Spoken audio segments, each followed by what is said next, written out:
Hey, what's up YouTube? I'm gonna deck profile my Springans deck. It's got a really crazy two-card combo which ends on a really great board for this format since no one's playing Dark Ruler and Sphere modes are pretty rare. Not too many cards can out it. I'll show that after this deck profile. This deck is kind of a work in progress, though I'm not sure how much I will continue to work on it. Hopefully someone takes this idea and runs with it and makes something more optimized. This is a going first build since you want to try to get the combo, but the deck does okay going second as well. So jumping into our main deck, we're playing 3 Spriggans Rocky. This card is on summon. You can target a field spell or the Spriggans monster in your graveyard and add it to your hand, and then it has the effect to attach it as an Xyz material to a Spriggans Xyz. Then we play 2 Kit, part of the combo. Wish she was a machine, life would be so much easier, but it's okay. Also, being dark is a little unfortunate in case of Bystials, but it is what it is. She's still a good card for the deck and is very important. Then we have 3 brothers. I was playing 2. I cut a card for this as a third copy because sometimes you gotta just waste one, so having the extra in deck feels kind of nice for follow-up plays. Since this card has the effect that when it's sent from hand or deck to the graveyard, you can target a Springans monster in your graveyard except for Spriggans Brothers and special summon it, and then it has the attached Exceed effect. Then I'm playing 2 Branga. It's kind of a brick, but it's nice to dump to have in the graveyard since its effect is banish itself and another Spriggans monster to search for any Spriggans card and add it to your hand. And then it can only then it has the effect where you can attach it as material as well. Then I play 1 Captain Sargus. It's kind of nice if you get weird hands or you can't get to full combo. It gets you interruptions on your opponent's turn. It's got a chunky 2800 defense. It can pump your Xyz by 500 if it's a material, and then of course it has the effect to go from hand or graveyard into the Exceed monster.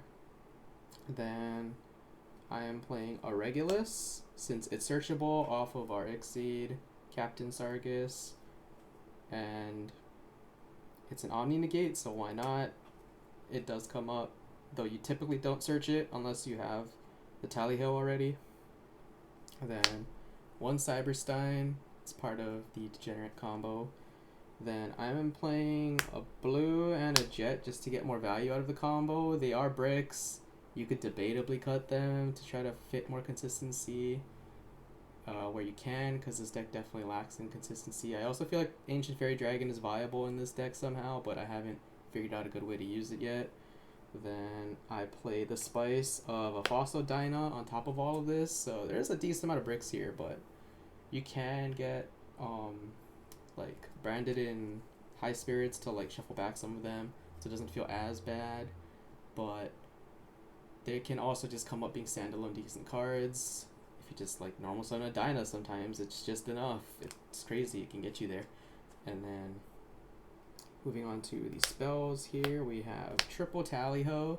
This card is nuts. It's a Rhoda for Spriggans monsters, and you get to get an additional effect if you detach Exceed materials. So typically your combo line will have you detach 3 off of your Sargus Exceed, and then you get to Rhoda, and then you get to special 3, and then you get to go full combo.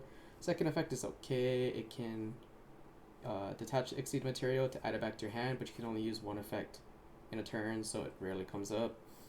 Then triple field spell. This card is very important to the deck. It's kind of how your engine gets going. You can actually play without it, but it just feels so bad. You have to do like kit into the level 4 Exceed. And then it's kind of cool because it gives your monsters plus 1000. And it has an additional effect. Or if a face-up Exceed monster you control leaves the field by card effect, except during the damage step, target a monster my opponent controls, and it cannot attack for the rest of the turn, even if it leaves the field. 2 booty. I think I should probably pay 3 for consistency's sake. It's a Spriggan's name, which is important to pitch off of the field spell, but also just it gets you access to the field spell, which is kind of important.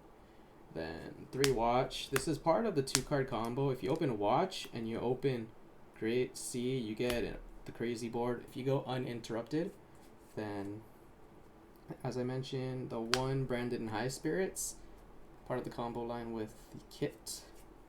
Then for Sprite targets, you have 1 Smashers in this deck. It is an E-Telly, or if you happen to get your full board, you can use this as an interruption, but generally it's an E-Telly. I just wish Springans monsters had better on-summon effects that could do something as like their own, like if they had a Rhoda or like a Field Spell Searcher on-summon, that'd be so good, and I'd consider running within 1 Smashers.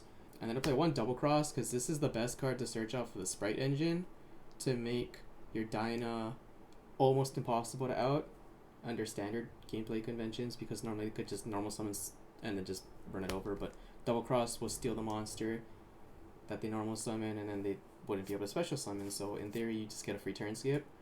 Then hand traps, 2 Nib, 2 Ash, 2 Imperm.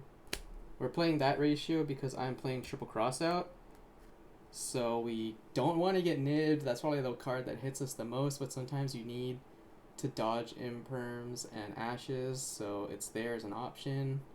It's better if you kind of know what your opponent's hand trap lineup is so you can play around it, but generally you want to save it for the nib if you can afford to wait. And then I'm playing 1 Triple T. This is probably where the booty should be, but it's a pretty good Saki 1-of when you get it, since you'll probably get interrupted a lot. It is probably, yeah, as I mentioned, something you should consider switching for something else for consistency's sake. And going into our extra deck, we're playing 1 X-Blower. It's usually not summoned unless you're getting additional turns and or going second to just try to clear your opponent's board.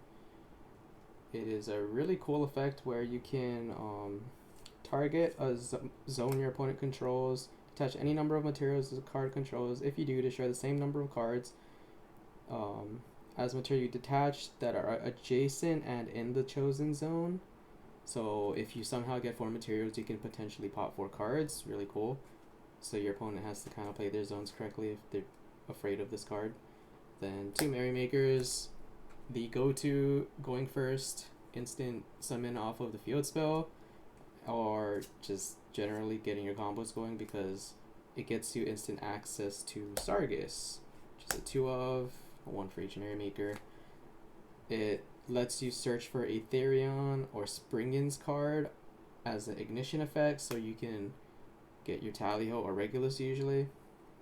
Then 1 Gigagant to search the Cyberstein, 1 Gin Buster for the sprites to make after you full combo, Gallant Granite to search the Dyna or Nib if you really need to, the Gigantic to use your Link 2 plus Cyberstein to get to the sprite engine, taking 1 Nightmare for the Kashtira matchup. If you go first, you can use this as part of your end board as opposed to some other plays. Or if you get interrupted, it's a nice way to have a decent rank 4 to end on against that deck. Then the Zeus, because this deck can make huge material Zeuses because of its inherent ability to shove material into the soul, or the Exceed monster. Then Platinum Gadget, the way we summon Cyberstein mid-combo without a normal summon. Cleaford Genius. There is a combo line, if you just open Field Spell plus Rocky, that can get you to at least the Naturia Exterio end board line. It's not ideal, but it's also got cheeky interactions. It can out Appaloosa because it's unaffected by Link monsters, and it's also an out to Floodgates if you can get to it. Then the 1 Sprint for the Brandon High Spirits, and the 1 Exterio as part of the typical end board with Cyberstein. Side deck's kind of whatever, it's up to you, local dependent, all that jazz, but the 3rd Ash for like branded matchups, the Duster for back row matchups, triple Lava Golem to out a lot of decks, triple Dark Hole because Ibly locks in things and board breaking is cool, double Danko might play 3 because you can play without your normal summon and it's really good on trap decks, 2 Evenlys. Card feels lackluster now that a lot of people are siding around it, and like the Lancias and all that stuff, or Iron Walls that people have been playing. So it's really up to you and your locals again for this, but Evenly still a solid card for back row decks. Triple Barrier because branded and decks that are mono summon types like our own, and then you can also cross it out if you know they're going to side it against you, so that's also an option there. You could probably cut it down to 2 for other flex spots in the side deck, but that is the entire deck. stay tuned for the 2-card combo. Okay, we are here and we're going to show you the 2-card combo. So we'll start off with the field spell, activate it, then when we activate our watch, it becomes Road of Foolish. So we'll Road of the Brothers, Foolish, Rocky, and then we'll activate the field spell, pitching cost to summon Merrymaker. Merrymaker's effect, we'll dump Branga, then we'll choose to use 2 graveyard effects to attach to the Merrymaker, and then we'll make our Captain Sargus. Captain Sargus will add us Tallyho. Tallyho, detach 3's cost to search for Kit, resolving the Tallyho to summon 3 because we detached 3. We summon all the level 4s, and then we get to build a chain link here. So chain link 1, Kit to add Branded and High Spirits. Chain link 2, Rocky to add Branga back to hand.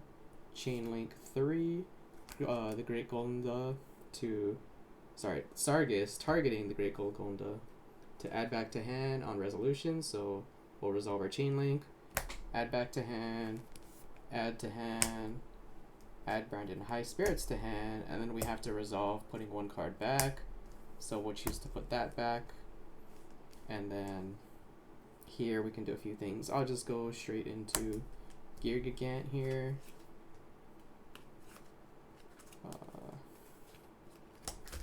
And then activate Gear Gigant to add us the Cyberstein.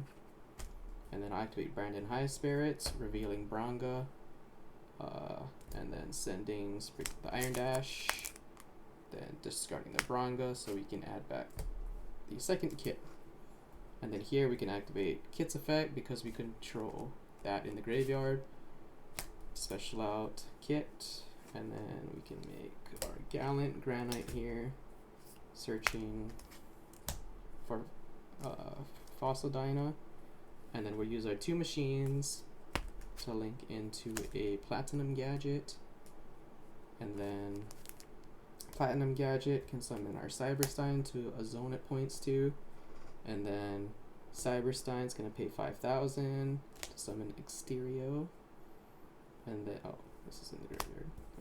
Overlay into Gigantic, and then we'll activate Gigantic's effect, choosing to detach Gallant Granite's material to summon Blue. Blue's gonna get us Jet. Jet specials gets us Double Cross, and then we can overlay these for Jin Buster, and then we can normal summon Fossil Dyna, and then we'll set our Double Cross. And then in the end phase, we'll get to resolve Sprint, and we can just add like a Rockies from our deck to our hand. And then keep in mind, we do still have a Branga, so we theoretically could have banished this and maybe like Kit is what I usually would do, the second copy of Kit, and like add something like, if you want field spell access, you can do that, searching something like Booty, or you just go for another Tallyho to set on your opponent's turn, so you can search if you want to. If not, you can just hold it for the next turn. So in theory, you end up with 2 more cards in your hand, and then you still have whatever the rest of the cards you opened up, assuming you went uninterrupted in this combo. So yeah, that was the entirety of this combo. When they normal summon, you just double cross, you attach it to material to one of your rank 2s, and they probably can't play the game, and you can just kill them there on your next turn. If you guys have any questions, comments, concerns, tips, anything you would change in this deck, I'd love to hear in the comments down below, and I'll see you guys in the next video.